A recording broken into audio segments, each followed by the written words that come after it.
It's just the wave. What up, world? It's your boy Jeff, aka Cool Boy Jeff, right here. The only place you can find the wave is the Wave 804. Oh, wait. Definitely, I want to say, first of all, I want to shout out to my dog, Mal, you know what I'm saying, for wearing the Wave 804 hoodie, you know what I'm saying. It's a special gift from me, you know what I'm saying. My dog doing big things. There's going to be more things coming for a whole lot of other people who's doing interviews and also previous interviews that I've done. Make sure you go to Thread Counts. Thread Count Shirts is purchase you a sweatshirt. This right here you got on is the Wave 804 Retro Hoodie. You know what I'm saying? It's a dope font.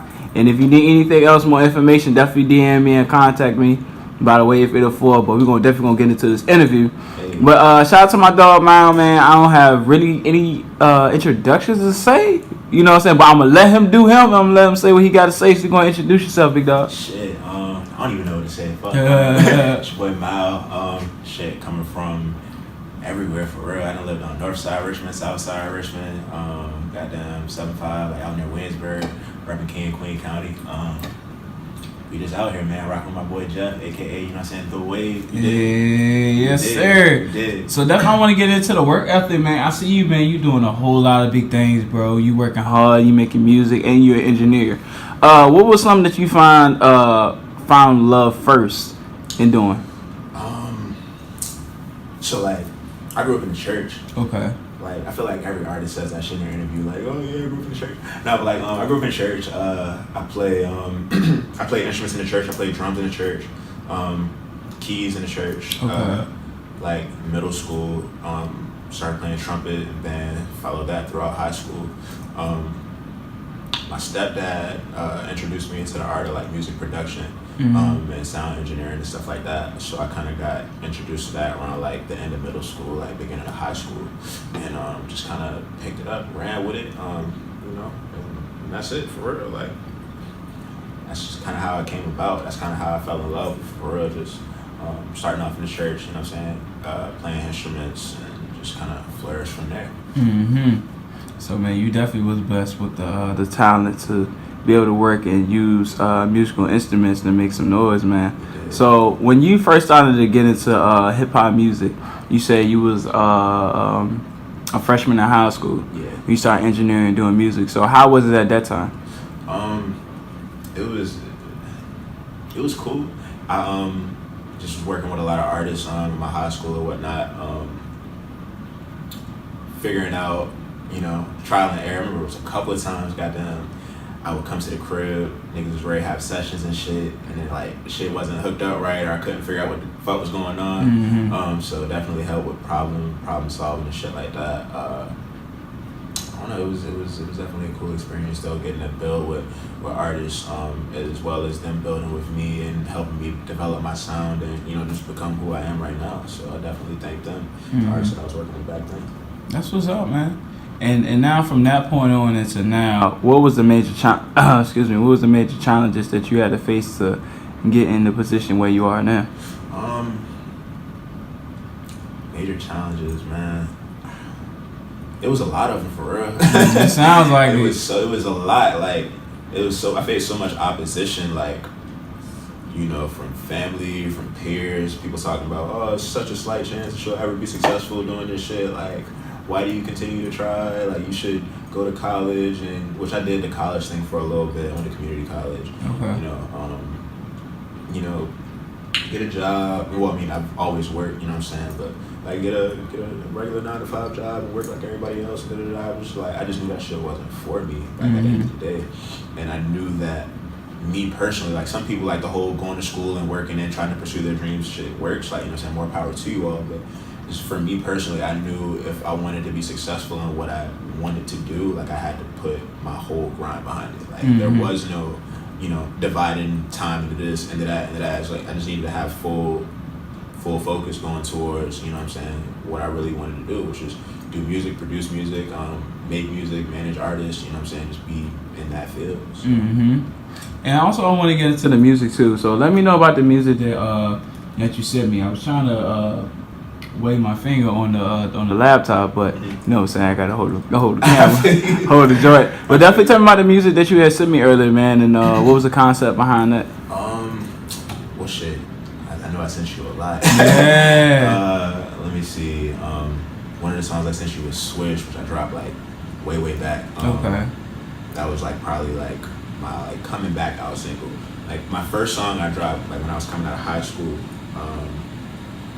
When I was coming out of high school, it's called No Love Laws. It's like on some sappy Drake type shit. It did really well. It got like 100,000 views within like the first probably like 2 months. Okay. It was like really lit. But I hadn't really found my sound yet. So I kind of like dwindled off. I wasn't really releasing music a lot, just focusing on the production. And I came back with that Jones Swish, and I felt like I like took the time that I needed, found my lane. You know what I'm saying? And that was like my coming back out. Like, all right, bet. Like this is what we rocking with. You know what I'm saying? Let me see. I sent you the song I just produced for Black Youngster on his album, the intro for his album, Late. Yeah. Which that was a blessing in itself. That was my first major album placement, so I was definitely thankful and blessed for that. Like, yeah, I just get chills even thinking about that shit. Yeah. It's got almost like 2 million on YouTube right now, which is that's really lit. I sent you a song called Cruise Control. That joint is the one of the singles from my upcoming project that's about to come out, entitled 4, executive produced by my boy Ron Euler. Shout out to Ron, big faux shit. Yeah. His name is moving heavy, bro. You did. His name is really moving heavy. He out here working, bro. Yeah. He one of the realest niggas I know for real. Like I think I said this shit on IG. Like my second or third time coming to Atlanta, like, cause he's from here, but he was living out in Atlanta at the time when we first met. And I was just out there, bro, and he was just like, hey, let's link up, you know what I'm saying? He picked me up, schooled me, I worked with his artist 5 a.m. We worked, bro. We was like just all chilling and shit. He just thorough as fuck, bro. He ain't know me from Adam. Yeah. He just took me in, you know what I'm saying? I just respect, you know what I'm saying, niggas like that, for real. Yeah. But yeah, so that project is a 4-track EP, executive produced by him. And yeah, I got plenty of music in the cut, just strategically, you know what I'm saying, waiting on, you know, trying to figure out how I want to release it, and do marketing and PR and all that other shit. But yeah, we definitely coming heavy 2018. You did. I see you, bro, and you know, to be around those great work spirits, like Ron Euler, 5 a.m., and then you got a chance to make a song for Black Youngster. And we talked about this earlier about, you know, what was the discipline that you had to make in order to stay calm? Because I know how it is, like when you see somebody like Black Youngster or these other celebrities that you have met, I know it'd be pretty hard, like, I want to go crazy, but you know what I'm saying, I got to stay professional and I got to do all that. So what was the thought process behind that? I mean, we all human at the end of the day, bro. Like, you eat, sleep, piss, shit, just like I do. Like, you know what I'm saying? So I mean, I respect anyone that's, you know what I'm saying, working towards anything or that has made something, you know what I'm saying, made it where I want to be. You know what I'm saying? I definitely have the utmost respect, but at the end of the day, like, I'm not kissing nobody's ass. Right. You know what I'm saying? Definitely have to make sure that you express that you're excited to work with people at the same time. It's just like, you know, like you're a person just like I am. You know what I'm saying? We both have the same wants and needs. You know what I'm saying? You want to eat just like I want to eat. You want to make money just like I want to make money. So like, I don't really feel starstruck around people like that. It never really was my vibe for real. Yeah. Nah, I definitely feel you on that though, big dog. So what is next on your plate, man, for 2018? Like, you got anybody that you going to engineer or record for? Man, my manager just told me yesterday I got a new joint with Rich Homie Quan. Okay. And Jack Boy. Okay. I don't know when that's dropping, but I got songs unreleased with Cash Out. Who else? And this is a feature. Well, actually, I do have a song with him, or that I featured on for him, but like he just be holding music. Like I don't know what's up with it. He probably got like 500-600 songs just in the cut, like that he just probably hasn't dropped, probably won't drop. I don't know what's up with it, but is he waiting on like a particular time to drop all this music? Because I haven't heard him like in years. Nah, like he just dropped a project last year called Different. Okay. So like he just doing mixtapes and singles right now. So I mean, it might make a mixtape or something like that. I don't know. Who knows? But yeah, I produced 3 songs on him for him. One of which I have a verse on. It's like a club banger type joint. See who else. I got another one with Black Youngster. I don't know when it's dropping or if it's gonna drop, but I know I got another song with Black Youngster. Michael Montana. as far as like production and shit. Mm-hmm. And then like as far as my personal music, I got plenty of singles coming out. My new single For Me, produced by Ron Oilers, is gonna be on the next project that I was telling you about before. Another mixtape dropping in the summertime, probably like July, August, and then an album dropping in the fall or in the wintertime. It's like basically a chronicle, like a love cycle. That's what the album is going to be about. Give you more information when the time comes. But yeah, that's basically all I'm working on right now. I'm trying to get more placements, stack my bread up. Managing artists and producers as well. About to start a production team. Managing models. I got my hand in a little bit of everything for real. Dibbling and dabbling. You know what I'm saying? Yeah. Now, I definitely respect the grind and the hustle, man. And you're only 22 years old. 22, bro. Born in 95, the greatest year, bro. Nah, it's actually 94. It's actually 94. Yeah, we can disagree to disagree. Yeah, it's actually 94. You know, 44 come before 45. Nah, but you know, it's the work ethic is seriously crazy, bro. Because I see like you doing so much. You working with people that's in mainstream, and you trying to build up your own team. You know what I'm saying? Like, I feel like this is like 2018 to me is like the upcoming for young millionaires. You know what I'm saying? The making. You know what I'm saying? So, what is something that you could be able to tell somebody who's trying to get there but they don't know where to start? I'm gonna drop some gems real quick. I'm listening because I'm sitting right here listening too. One, grind your ass off. Right. Grind your ass off. Like, I know even me, like I reached a point. I don't want to say I got like lackadaisical or whatever, but it was just like I didn't really have any motivation or whatever. But like even when you hit those points, man, just like force yourself to like keep grinding. Like grind. And then when you can't grind no more, keep grinding, bro. Definitely, if you're trying to like be in music or really in anything, like as far as business, you have to realize that it takes money to make money. So don't be afraid to invest in yourself. You know, take that chance, put money behind yourself before you go and ask somebody for a favor, ask somebody for this, ask somebody for that. I get people in my DM all the time, bro, send me a free beat, send me a free this, send me a free that. And it's just like, I don't want to sound like cocky or anything like that when I tell them, but it's just like, if I don't see anything to gain from sending you a free beat, then like, I'm not sending you nothing. I'm not sending you shit. You know what I'm saying? Right. You know what I'm saying? Like, it's certain people that I will work with like that just because, like, you know what I'm saying, I see their grind. You know what I'm saying? I see them moving parallel to, you know what I'm saying, how I'm moving. They out here making moves and they out here doing such and such. But, you know, even with that, at a certain point, it just comes a time to where it's just like, bro, like, I'm a business. I got to eat. You know what I'm saying? I like being fresh. Facts. You know what I'm saying? I have to pay for PR and marketing for my music. You know what I'm saying? I got to do such and such and this, that, and the third. So, for you to expect me to just do shit for free is just like, yeah, it's different, especially somebody who's really moving the heavy. You know? Like even I had one guy ask me for an interview, but the reason why he asked me for an interview is because he was about to go to jail the night before.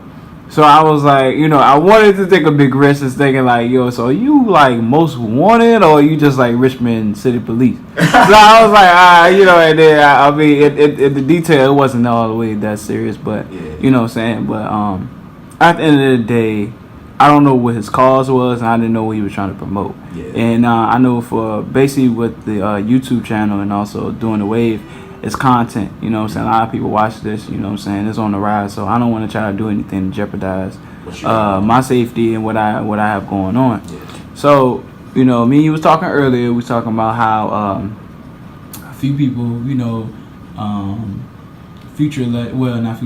past legends, they came out of Virginia, and how the scene is, like, it's not a lot of people who's coming out and making music for Virginia people. Like how you see in New York and Atlanta and LA and so forth. What can you say is the most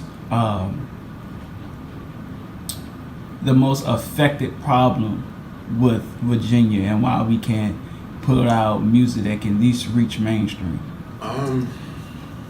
That's a good question. And to be honest, I don't really feel like there's one answer to that question. Definitely feel like it's a plethora of issues, a plethora of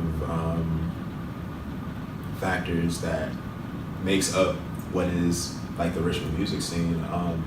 One of which being, I think we kind of like touched on this earlier too, which is like a lot of people that have made it out of Richmond haven't really done a lot to invest back into the Richmond music scene. There isn't really a lot of market share, period, for creators, for artists, for producers in Richmond. Like, it's just the fact of the matter is that there's no market for it. You know what I'm saying? Maybe if we had like some type of major sports team or something like that to like bring more revenue into the city or make more opportunities. I don't know, but definitely, I feel like part of it is a support issue as well. And I don't want to necessarily make it out to be a Richmond thing because, to be honest, it's like this everywhere. But it's just trying to garner the support of people in Richmond is very difficult because everyone wants to be supported, but no one wants to support.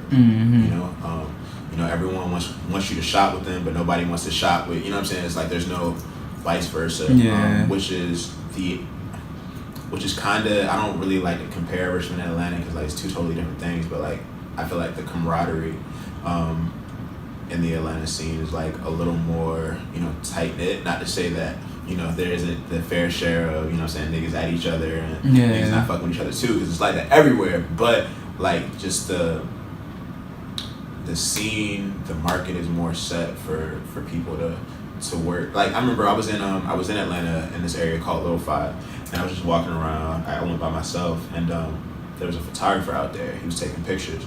This fine ass model, she was Asian. I was like, God damn. So I pulled up, just trying to like, pop shit, like, oh, what kind of camera you using, da-da-da, blah, blah, blah, blah.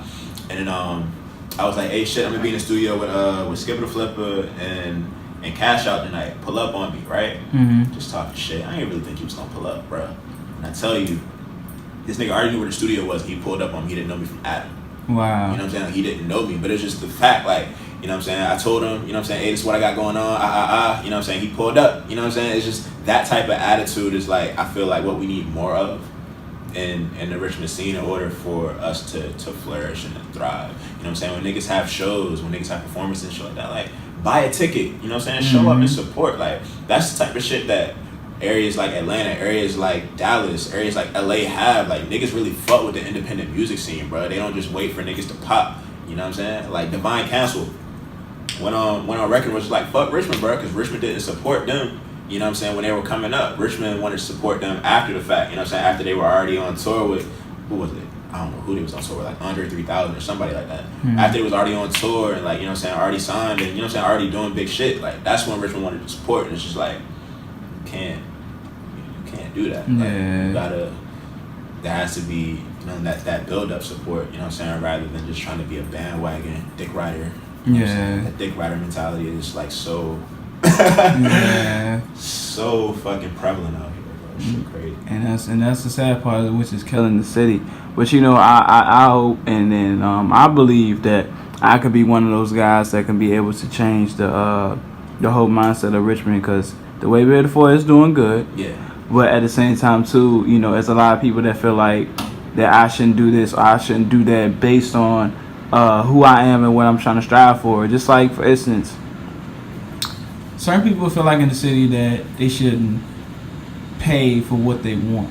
You know what I'm saying? Some people just like, they feel like they want anything for free, or if you don't have a certain following, or you don't have this, you don't have that. I tell people all the time, people can buy followers. Yeah. People can fake a lot of things, but it's just like people don't think that deep. Like, when somebody put in so much work, I have at least over 600 something posts, and you can't tell from the hard work and dedication that I'm not doing something right. It's organic. It's very organic, and it comes with time. But at the end of the day, I wouldn't be the same. I wouldn't be that person to say F, Richmond or F Hopewell or whatever, because number one, that's where I'm from, and I'm from the 804. But I try to do my best to help people, but I'll be very cautious to who I'm helping. Cause I know a lot of people is not in it for the good reason. So, like I said earlier, bro, like, I'm telling you this shit, like, you gotta eat, my nigga. Yeah. Like, you know what I'm saying? And like, this is like another thing. Going back to what I said, like when niggas hit me on some shit like let's get some free shit. Like, it's just like, bro, you don't understand. Like, I'm pretty sure you invested into your business. Like, nigga, I invest into, you know what I'm saying? When I first met my manager, like, I wouldn't even be where I am if I hadn't spent like the $300 I spent to have a session with my manager, bro. You know what I'm saying? I kicked that 300 and so many doors opened up and, you know what I'm saying, and worked for me, bro. At the end of the day, when you invest in yourself, you know what I'm saying, you you appreciate it more, which is probably why niggas expect free shit or expect niggas to do shit for them for free, is because they haven't invested in themselves. You know what I'm saying? Right. When you invest in yourself and you're like, damn, like this is how much money I put into myself, you know what I'm saying? Then it's just like you appreciate other people's work more too, you know what I'm saying? Like I appreciate, you know what I'm saying, the people that you have following you. Then it was just why, like, all right, bet I'm gonna go do an interview with my nigga, you know what I'm saying? Just because I see you out here like putting in the work, you know what I'm saying? You doing the thing, you trying to make something, you trying to do something good for the city. So it's like, why not spend money with you? Right. You know what I'm saying? Right. Why not support you?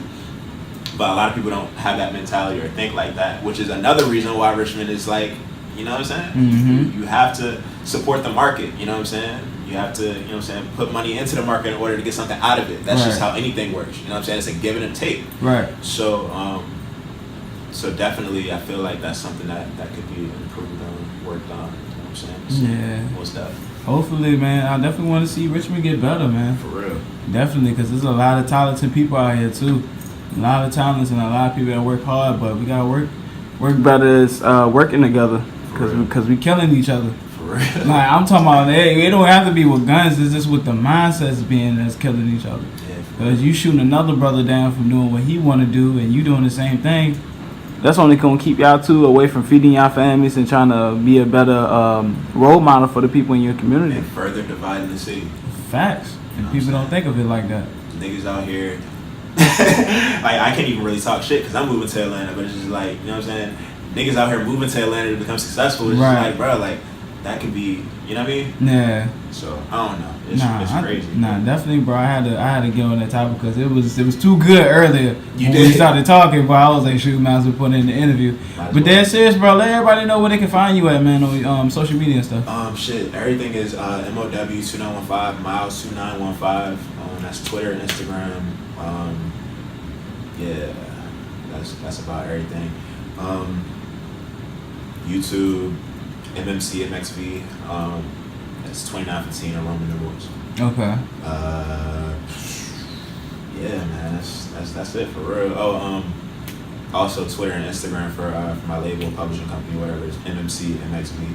Mm-hmm. Quick shout out to all my artists that I got rocking with me. Shout out Late Cash. Shout out my boy Roy Wavy. Shout out goddamn Lico Savage. Free Baby J. When my artists got locked up, goddamn Free Baby J. Shout out my manager Young Land. Shout out everybody that's been rocking and supporting the movement. I probably shouldn't have said names. I know I'm gonna forget somebody, but just everybody that's rocking with the movement that support me. You know what I'm saying? I appreciate you. And shit, we're gonna get it 2018. Better be a fucking colossal year for the kid, you know what I'm saying? Colossal year for the city. I'm gonna claim that shit, bro. Like we're gonna come out of all this bullshit, all the negativity and all of the, you know what I'm saying, just the dumb shit that's going on in the city right now. Everybody gonna come together and we really gonna make some strides to fucking, you know what I'm saying, put Richmond on the map. For real. I'm not gonna say I'm gonna be the one to do it. You know what I'm saying? I don't really like when niggas claim, okay, I'm gonna put the city on, I'm gonna do this, I'm gonna do that. Like, nah, we all gonna do that shit. We did. The Wave gonna do it, Mao gonna do it, you know what I'm saying? Kari Low gonna do it. Motherfucking shout out J Roddy, Waves. yeah, you did. Shout out J Roddy Rod gonna do it. Goddamn, everybody gonna do it. You feel me? D-Rock Show's gonna do it. Everybody gonna do it, man. We just gotta, you know what I'm saying, stick tight, keep working, keep grinding, and just, you know what I'm saying, know that this shit take work. Yes, sir. It's gonna be worth it at the end. You feel me? Yes, sir. Definitely, man. I want to say thank you, man, for being here, supporting the Wave 804, and also doing the interview, but also dropping jewels, man, on and off this camera. But definitely thank you, man, for supporting, man. Already, man. Support the foe. Yes, sir. You already know. Yeah. It's another dope interview with my man Mo. You know what I'm saying? Mao. You did. You know what I'm saying? Mo. Mao. You did. You know what I'm saying? Shout out to him to everything he doing and can continue to do it. Great interview. And this the Wave 804. And we out, man. That's just the way.